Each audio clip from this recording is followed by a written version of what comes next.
Video பதிவில் வந்துட்டு 12 ராசிக்காரங்கள் எந்தெந்த மரங்களை நம்ம வளர்க்கும் பொழுது எப்படிப்பட்ட சிறப்பான ஒரு யோகத்தை கொடுக்கும் அப்படிங்கிறத பார்க்க இருக்கிறோம்.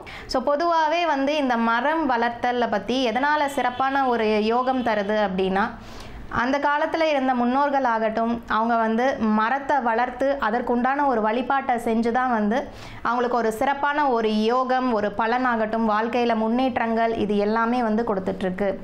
ஒரு கன்று வைக்கிறீங்க அப்படின்னா கட்டாயம் அதுலேருந்து ஒரு வளர்ச்சி தான் நமக்கு வந்து தரும். ஸோ அதனால தான் வந்துட்டு வாழை மரம் எப்படி வாழை வாழையாக தலைத்து வளருதோ அதே போல் நம்மளுடைய வாழ்க்கையிலையும் முன்னேற்றி கொண்டே போக வேண்டும், ஒரு முன்னேற்றம் அப்படிங்கிறது இருந்து கொண்டே இருக்கணும் அப்படிங்கிறதுக்காக தான் நம்ம இந்த மரங்களை வளர்த்து அதன் மூலிமா நம்ம வந்து புண்ணியம் தேடிக்கிறதாகட்டும், அதன் வழியாக பலன் தேடிக்கிறதாகட்டும், இது எல்லாமே வந்து செஞ்சிட்ருக்கோம்.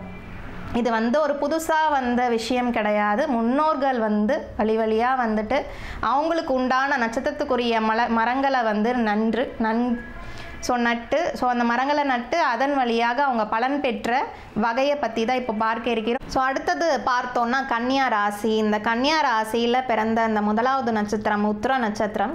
ஸோ இந்த உத்திர நட்சத்திரத்தில் பிறந்திருக்கக்கூடிய நபர்கள் கட்டாயம் ஞாயிற்றுக்கிழமை என்றோ அல்லது உத்திரம் நட்சத்திரம் உங்களுடைய ஜென்ம நட்சத்திர நாளன்றோ வந்து அலரி மரக்கன்றை வந்து கட்டாயம் நட்டு வைக்கணும். அதை நட்டு வைக்கிறதோடு இல்லாமல் ஒரு ஆரஞ்சு நிற பட்டு துணியை வந்து அந்த செடியை சுற்றி விட்டு ஒரு தீபம் ஏற்றி முதல் நாள் வந்து தண்ணி ஊற்றி வழிபாடுங்கிறத செய்யுங்க.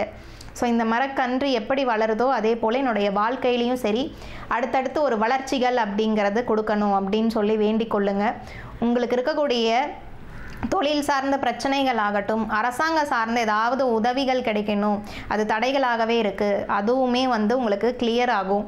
அடுத்தது அரசியல் சார்ந்து ஒரு உயர் பதவி கிடைக்கணும்னு வேண்டிகிட்டு இருக்கிறவங்க, அரசியலுக்குள்ளே என்டர் ஆகணும், ஒரு நல்ல பதவி வேணும், இந்த மாதிரிலாம் வந்து எதிர்பார்த்துட்டு இருக்கிறவங்களுக்கும் சரி இந்த மரக்கன்று ரொம்பவே பயனுள்ளதாக இருக்கும்.